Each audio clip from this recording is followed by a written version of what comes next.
Então, pessoal, chegou agora aqui no nosso estudo do MCU de a gente ver a transmissão de movimento circular uniforme, que também pode ser conhecido como o acoplamento de polias ou acoplamento de discos, acoplamento de engrenagens. E a gente vai ver duas formas de acoplar essas engrenagens que resultam aí em relações diferentes entre as grandezas do movimento circular uniforme. A primeira forma de acoplar esses discos, de transmitir o movimento circular uniforme, de fazer esse acoplamento, é colocando uma correia entre os discos ou então colocando os discos em contato. Colocando a correia ou colocando em contato resulta na mesma coisa. Então é a mesma forma de fazer a ligação, só tem uma diferença entre eles. E depois a segunda maneira de fazer o acoplamento das polias é através de um eixo único, tá? Delas compartilharem o mesmo eixo, esse vai ser o segundo caso. Então a gente vai começar essa aula vendo o acoplamento de polias através de uma correia ou de uma corrente, ou então colocando elas em contato. Esses dois casos são idênticos, só tem uma diferença, uma pequena diferença entre eles que eu vou falar ali no final. Esse primeiro tipo de acoplamento que a gente vai ver vale então para as duas figuras que estão aí na tela, que acontece, por exemplo, vamos dar um zoom nessa figura em que as polias estão acopladas por uma correia. Tem uma relação que vai ser o nosso guia e a gente tem que entender essa relação. Olha só, pessoal.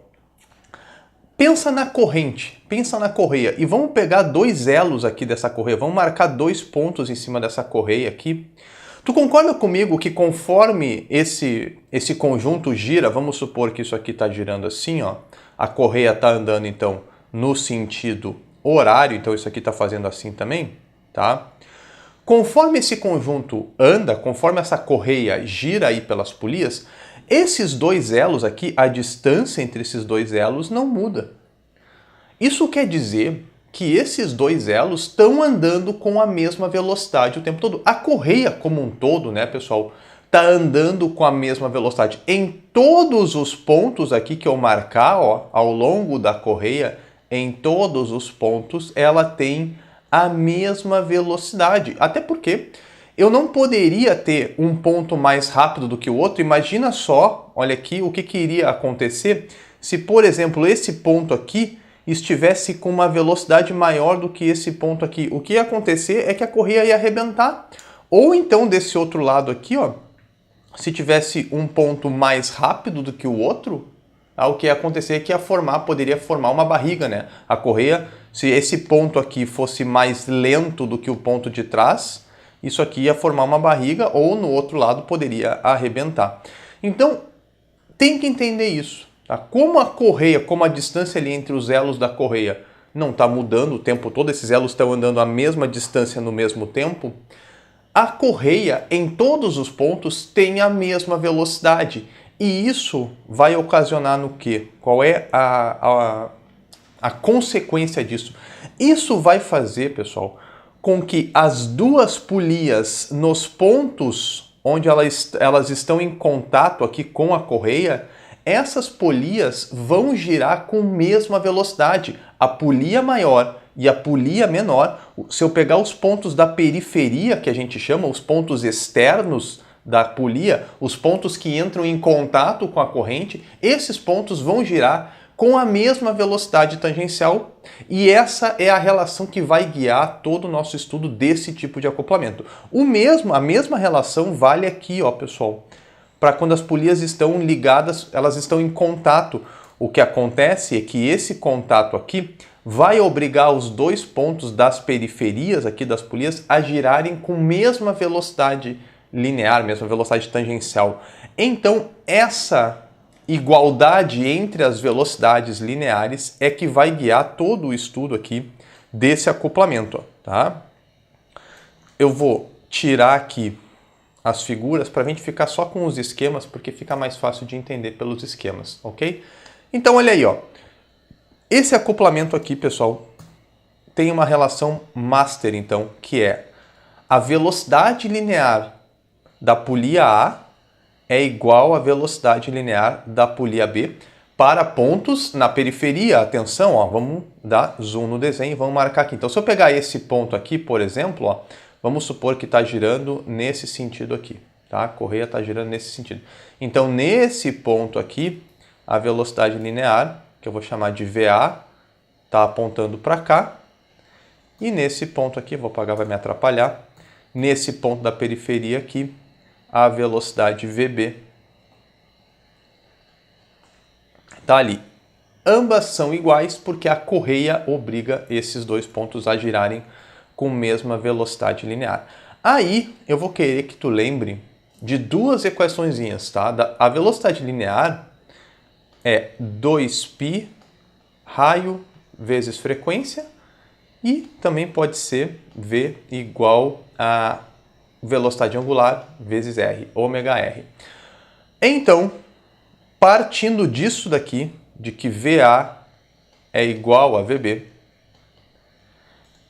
eu vou escrever o seguinte, olha, a velocidade do A é 2π, raio do A, frequência do A, e a velocidade do B é 2π, raio do B, frequência do B. Aí temos uma relação, vou cortar o 2π aqui, e vou chegar nisso daqui, ó, que RA vezes FA é igual a raio B vezes frequência do B. Pessoal, isso está me dizendo, tá? Isso está me dizendo, eu não vou aqui ficar deduzindo, mas se tu começar a brincar com números aqui, tu vai perceber facilmente, tá? Que a relação agora entre o raio e a frequência é inversamente proporcional. Então daqui eu vou concluir que a frequência da polia é inversamente proporcional ao seu raio. Essa relação é muitíssimo importante e muito cobrada em prova, inclusive no Enem, tá? Olha só, a frequência é inversamente proporcional ao raio da polia. Isso quer dizer o quê? Que a polia maior vai ter uma frequência menor e a polia menor vai ter uma frequência maior. Isso quer dizer que a polia grande está girando lá e a polia pequenininha está dando várias voltas. A polia grande está dando poucas voltas e a polia menorzinha está dando várias voltas. E a relação é super simples, tá? Se tu tem, por exemplo, uma relação assim, ó, vamos pegar números para brincar em cima desses números aqui, ó. Vamos pegar números. Se tu tem, vou dar um exemplo. A polia A é a maior aqui no nosso desenho. Então, se tu tem a seguinte situação, ó, se o raio da polia A for 3 vezes o raio da polia B, tá? For o triplo, então é só ir direto, pessoal. A frequência da polia A é 1/3 da frequência da polia B. Isso quer dizer o quê? Que enquanto o A faz uma volta, o B já fez 3 voltas, tá bom? Então esse acoplamento obriga as duas polias a girarem com a mesma velocidade linear, mas para girarem com a mesma velocidade linear, como elas têm raios diferentes, elas vão ter que girar com frequências diferentes. E pessoal, se eu sei a relação da frequência, eu sei a relação do período também, porque agora é só inverter, né? A relação do período e da frequência, período e frequência são inversos entre si. Então, quem tem a menor frequência tem o maior período. Então, olha aqui, ó. O período do A é 3 vezes o período do B. É só inverter a relação da frequência, tá? Então, eu acabo concluindo, né? Eu acabo concluindo também daqui. Tá? Vamos botar a mesma corzinha aqui para ficar bonitinho. Eu acabo concluindo também daqui não, vamos fazer assim, ó. Que o período é diretamente proporcional ao raio da polia, tá? Para este tipo de acoplamento, atenção, tá? Para polias solidárias ligadas pela correia, tá? Isso quer dizer o quê? Que quem tem maior raio vai ter maior período, exatamente como a gente viu aqui, ó, no nosso exemplo. Quem tem o triplo do raio tem o triplo do período e a frequência é inversamente proporcional. Então aqui no desenho, ó, vamos lá, olha só. Vamos dar um zoom aqui no desenho que fica mais fácil de a gente ver olhando para o desenho. No meu exemplo eu disse que o raio do A é 3 vezes o raio do B, então a frequência do A é 3 vezes menor que a do B e o período do A é 3 vezes maior que o do B. Ou seja, pessoal, enquanto o A faz uma volta, enquanto o A aqui está fazendo uma volta, o B faz 3 voltas. E se o A leva 3 segundos para fazer uma volta, agora estou falando do período, né? Se o A leva 3 segundos para fazer uma volta, o B leva só 1 segundo para fazer uma volta. O B é mais rapidinho, por isso que ele tem maior frequência, menor período. E outra relação que a gente vai discutir agora, a partir dessa igualdade aqui das velocidades tangenciais, é a relação da velocidade angular, que também está caindo de maduro, talvez você já tenha até se dado conta, né? Vamos partir dessa mesma relação aqui. Vou dar um Ctrl+C, Ctrl+V, botar aqui para o lado, ó, só para ter um espacinho. E agora eu vou substituir a velocidade linear por essa equação aqui, ó. A velocidade linear do A é a angular do A vezes o raio do A. E a linear do B é a angular do B vezes o raio do B. Pode ver que é uma relação, ó, idêntica com a da frequência, ó. É uma relação idêntica à da frequência. Então, daqui, eu também vou concluir, importantíssima conclusão, de que quem tem maior raio tem menor velocidade angular. De novo, nesse tipo de acoplamento, pessoal, mais uma relação inversa com o raio. A velocidade angular é inversamente proporcional ao raio, tá? Lembra que velocidade angular, a gente já viu uma aula sobre isso, velocidade angular mede o ângulo descrito por segundo, né? Mede o ângulo descrito por segundo. O A é a polia maior, é a polia que faz menos voltas por segundo, então ela faz menos ângulo por segundo. Ela tem menor velocidade angular. Então, se eu pegar aqui nosso exemplo de novo, ó, em que o raio da polia A era 3 vezes maior que o raio da polia B, eu posso escrever aqui também, ó, que a velocidade angular da polia A é 1/3 da velocidade angular da polia B, tá? E essa relação vai ser sempre assim, ó, pessoal. Se o raio é 4 vezes maior, a frequência e a velocidade angular são 4 vezes menor. Se o raio é 8 vezes maior, a frequência e a velocidade angular são 8 vezes menor. O período 8 vezes maior, né? Período e raio diretamente proporcional. Raio e frequência, velocidade angular, inversamente proporcionais. Lembra dessas relaçõezinhas aqui? Até vou marcar ela com asteriscos, porque são elas que vão ser cobradas nas questões, são elas que tu vai ter que saber para a prova. E não te esquece, essas relações são para polias solidárias acopladas por corrente, por correia, ou em contato, aqui engrenagens em contato. E aí eu falei que tinha uma única diferença entre elas. Essa diferença não está nas relações, tá? Essas relações que eu marquei aqui por asterisco, tá, valem para os dois casos. Na verdade, é uma pequena diferença entre as duas, e essa pequena diferença a gente vai fazer aqui num cantinho em outra cor. Olha só, pessoal. Eu comecei o exemplo dizendo assim, ó, se essa polia aqui gira em sentido horário, essa aqui também vai girar em sentido horário. Mas isso vai ser diferente lá para o outro acoplamento, tá? Para esse acoplamento, o que vai acontecer? Ó? Se essa aqui girar em sentido horário, eu vou marcar aqui, ó. Se essa aqui girar em sentido horário, essa daqui vai girar em sentido anti-horário. Porque são duas engrenagens, né, que se encostam, né, que se encaixam, e aí cada uma gira num sentido. Nesse ponto de contato aqui, ó, é que tu tem, por exemplo, a velocidade da polia A gente tem aqui a velocidade linear da polia a gente tem a velocidade linear da polia B, encostadinha ali. Elas são iguais em módulo, exatamente o que está escrito aqui, ó. Mas o sentido de rotação é diferente. Essa é a única diferença entre esses dois tipos de acoplamento. Acoplar por correia vai fazer todo mundo girar no mesmo sentido. Acoplar fazendo as duas encostarem, claro, não pode haver deslizamento entre elas, uma não pode escorregar sobre a outra, é sem deslizamento, essas condições todas são sem deslizamento, mas acoplar em contato, como se fossem engrenagens em contato, vai fazer com que cada uma gire num sentido. E olha só, Se eu pegar e botar uma outra aqui, ó, pode ter uma terceira polia, imagina que eu botei uma terceira polia, vai inverter mais uma vez, né? Porque essa aqui vai estar girando assim e essa aqui vai acabar girando assim, ó. Então, essa aqui, tu vai ter uma terceira no sentido horário agora. E, enfim, se eu encaixar aqui uma quarta, essa quarta vai girar no sentido anti-horário. Cada vez que tu bota uma, que tu acopla uma, tu inverte o sentido do movimento. Mas não caia demais repetir o que é importante.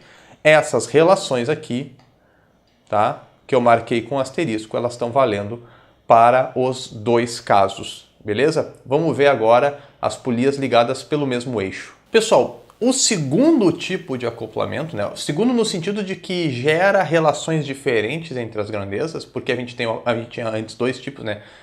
Correia e contato, mas aquilo geravam as mesmas relações entre período, frequência e velocidade angular. Agora, relações diferentes.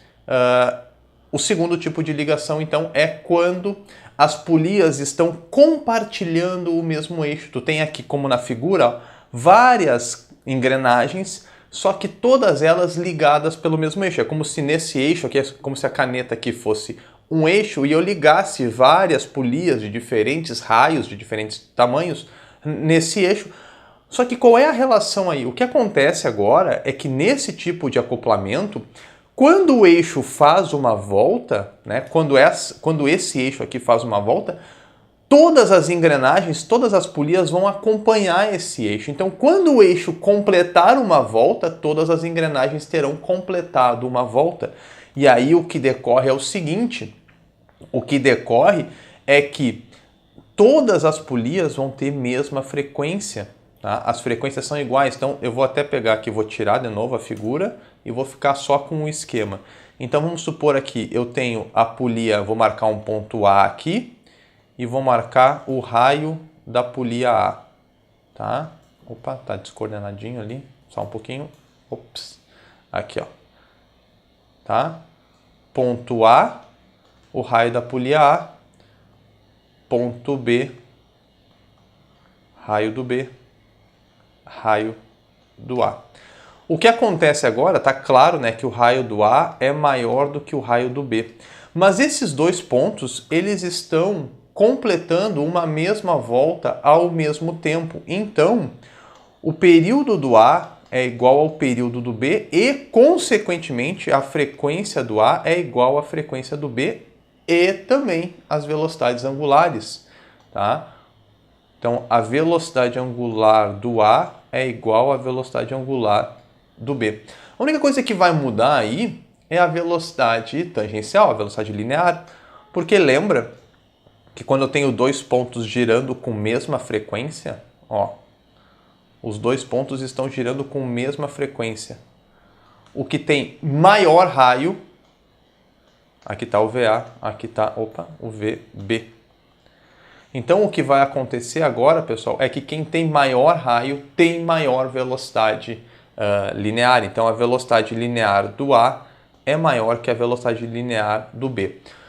Isso a gente já tinha visto na aula de velocidade tangencial. A gente viu que se eu pegar vários pontos aqui de um disco, né? Se eu pegar vários pontos de um disco, quanto mais longe do centro, maior é a velocidade tangencial, porque todos esses pontos aqui completam uma volta ao mesmo tempo, mas os pontos externos precisam andar uma distância maior para completar uma volta. Então a velocidade deles vai ter que ser maior, ele vai ter que ser mais rápido para conseguir completar uma volta ao mesmo tempo que o ponto mais interno. Da mesma forma, A e B aqui, ó, o A está mais afastado do eixo de rotação, o B está mais próximo do eixo de rotação. Então a distância que o A tem que percorrer durante uma volta é uma distância muito maior que a distância que o ponto B precisa percorrer.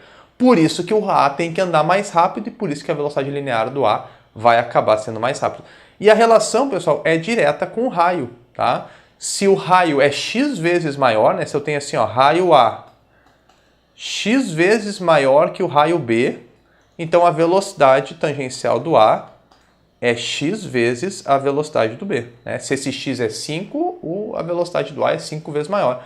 Se o raio do A é 8 vezes maior que o raio do B, a velocidade tangencial do A é 8 vezes maior que a tangencial do B. Então, pessoal, essa é a segunda forma de fazer o acoplamento que resulta nessas outras relações aqui. Esses caras todos aqui iguais entre si, tá bom? E a velocidade tangencial dependente diretamente do raio. Então, agora aqui, ó, a velocidade tangencial é diretamente proporcional ao raio. Essa é a relação que a gente tem que guardar. E fica ligado porque nas questões provavelmente tu vai ter que saber fazer comparações, tu vai ter que saber diferenciar as polias solidárias por correntes e as polias solidárias por mesmo eixo. A gente vai ter que saber fazer essa diferenciação nas questões. E nada melhor do que fazer questão para aprender e fixar esses conceitos. É o que a gente vai fazer logo a seguir depois desse vídeo.